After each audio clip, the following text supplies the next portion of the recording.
What I'll be talking today is who's threatening the almighty insurers, and especially about the new entrants into the space. But I wanted to start with a few data points so you can understand where are we today with InsurTech. If you look at one deal this year, it fundraised more money than all the InsurTech investments in 2010 and 2011 combined. And it was Lemonade raising $300 million to enter to Europe.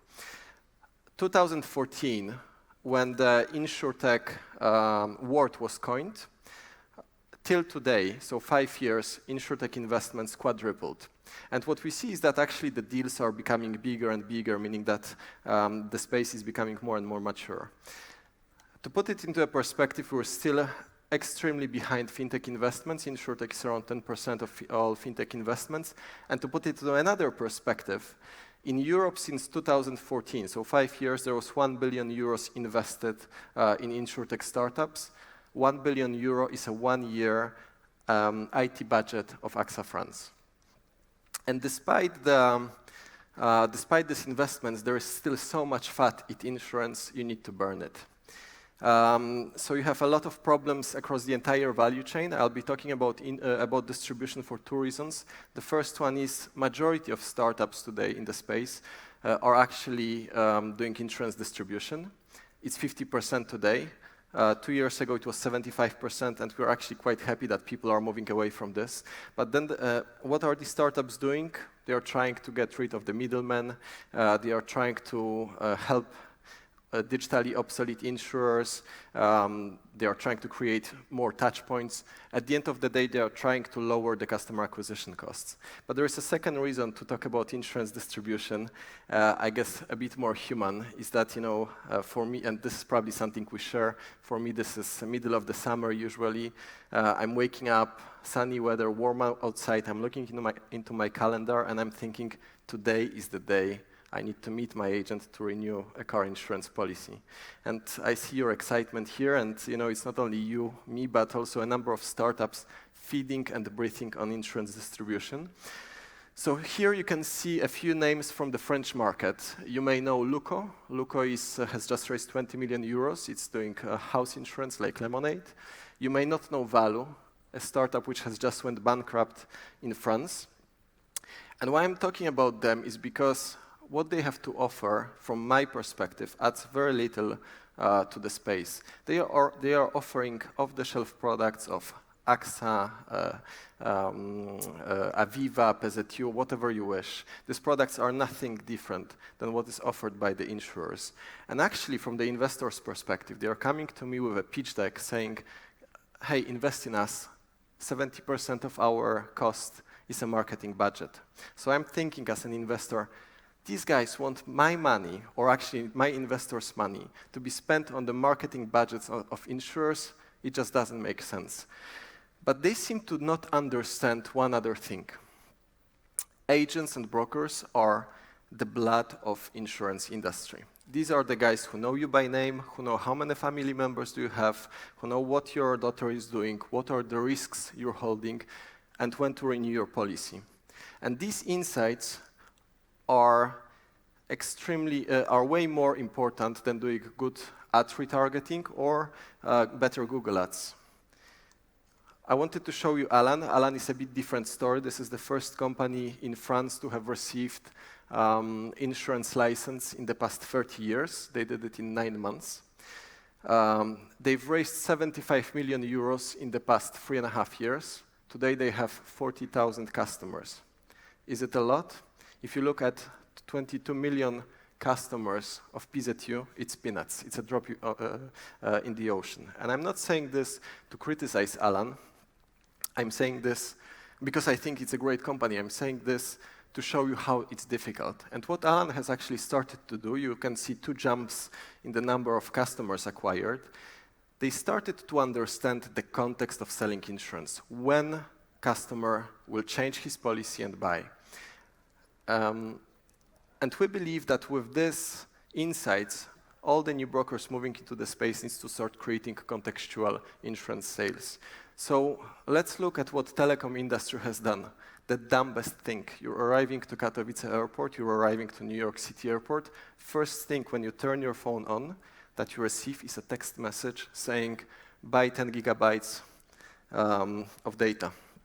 So you can order your Uber, you can check your Instagram, whatever you wish. It's a right product at the right time through the dumbest but the right channel, which is a text message. And brokers of tomorrow need to understand this. If you look at the weaknesses that insurers are facing today, there are two. They have no touch points with their customers, and they have almost no data. They have only declarative data. Like, it doesn't matter for them. The risk is no different for them. If you are a customer that's living on the 4th floor or on the 5th floor, you're having exactly the same risk profile. Do you smoke? You never smoke when you're declaring to your insurer. And when you're looking at banks or platforms, they have 5 touch points per day. They have data, very deep and non-declarative but factual insights on each transaction. And then, of course, you're looking at GAFA, Google, Amazon, Facebook, and Apple. You can say they have everything data, like hundreds or thousands of touch points every single day. So what are the 3 major strengths of the banks and platforms? They have many customers, they have deep customer understanding thanks to this data, and they have very regular touch points. And let's start with what's the opportunity for reviving bancassurance. We're talking PSD2, we're talking open banking. Banks are actually able today, thanks to the transactional data, to push a right product through the right channel in the right time. And imagine the situation like you're paying to your landlord each month. You're switching the payment to someone else. Maybe you actually just switched apartments. Maybe they should offer you a different home insurance. You're doing e-commerce on baby websites. Maybe you just had a kid. Maybe they should upsell you your life or upgrade your life insurance policy. And what's actually happening? The example comes from ING, but you can look at mBank, you can look at many financial institutions and banks. ING has just started to offer to integrate external bank account to their mobile app. They have just done exactly the same for life insurance. BlaBlaCar.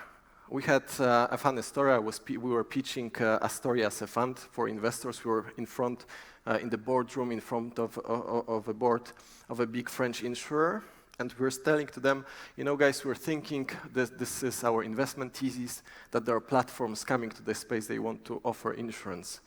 BlaBlaCar as an example. And they tell us, you know, we have 11 million customers in our customer base. BlaBlaCar is not a threat nor an opportunity to us. We haven't checked numbers at that point. BlaBlaCar has 75 million users on their platform. 15 million of them are drivers. Are they interested in selling insurance? They have a very low margin service that they propose. It's, you know, cheap trips between the cities. Of course, they want some additional revenue streams. Do they offer insurance? They started by generating leads for Maif, a French insurance company. Right now, they have insurance implemented into their user journey. It's called BlaBlaSure. It's driven by AXA. What's going to be next? Maybe a personalized insurance product. The example that probably most of you know, but I like talking about this, I think it's quite advanced. Janosik partnering, so the navigation service partnering with Ergo Hestia. They are gathering all information about 1.5 million drivers in Poland and CEE countries. How they drive, how do they react when they know that there is an accident on the road, how do they react if there is a police standing somewhere. Basically, all the key insights about someone's driver's dynamics. What's great here? They offer insurance only to the top % of the drivers, meaning that they are leaving all the bad risks to insurers and they are keeping all the good risks to themselves. You can look at Tesla. Well, majority of you would say, of course it's obvious. Each car dealer is selling insurance. Tesla would sell as well. But the reason Tesla is selling insurance is actually different than others. When you're thinking about the fact that we're moving from engines to batteries, that we're starting to have autonomous cars, none of the insurance is ready with their products to offer it. The products that they are selling to Tesla drivers are extremely expensive. So what Tesla has done, they created their own insurance product, which is 25% cheaper than the products available on the market. And what's fun is that actually, if you look at Tesla cars, and probably you've all seen the videos on YouTube, Tesla can stop the car just ahead of an accident, meaning that they have a mechanism to prevent a claim payout. But let's move away from car insurance. Let's move to health. Fitbit, the wearable. Anyone having Fitbit here in the room? Using?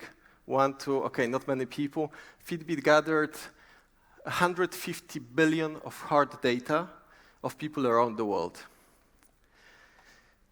They are able to do analysis which nation is more healthy than other, but they can also get very detailed information about when in your year you have some particular risks appearing. And here you can see the graph.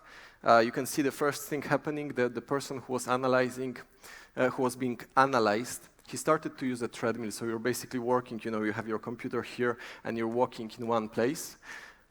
It dropped his heart rate extremely. Then you have, of course, holidays, the moments where you're less stressed, the moments when you have time to eat healthy, to sleep well.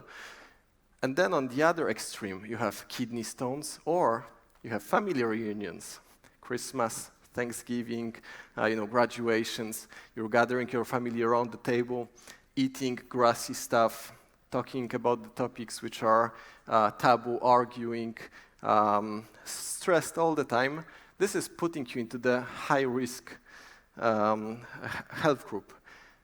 Are they interested in selling insurance? Well, that's not clear yet, but they started to offer, they started to work with HR teams to promote healthy lifestyles among employees in corporates. So I'm talking BlaBlaCar, I'm moving to tech companies like Tesla, I'm moving to Fitbit. What about the GAFA? What about the big players? You already know Apple is doing Apple Pay. Google, are they interested? Well, they just announced that they will be doing checking accounts. It was announced November this year. And they just November this year announced their acquisition of Fitbit. Do they want to move into health insurance? This is very unclear, and I have no answer. Can they move into health insurance? They are this close of creating a health insurance business with their customer base and all the data that they have. So how to keep up with the future? And I'll have 3 different answers to you from what we're observing on the market. The first answer is, are you a big business or a big platform? Think, how can you plug insurance product to your services, to your user journey? This is a revenue stream of 6 to 30%, which can be seamless if you cross-sell it. You're a startup doing direct-to-consumer distribution. Either have a very good idea, very good technology, or just don't do it at all. You're an insurer. You just need to start thinking, okay, how do I plug into Fitbit data? How do I plug into hospital records? How do I plug into IoT data? On the other hand, you need to think, okay, but how do I plug to the bank? How do I make it seamless on BlaBlaCars of this world? If you don't have the technical capacity to do this, don't worry. There's a number of startups who can support, come create your API layer and just help you sell your insurance products on the platforms. So with all these insights, I just hope you will help me make insurance distribution exciting again. I'll be looking forward to connecting with you. Thank you very much.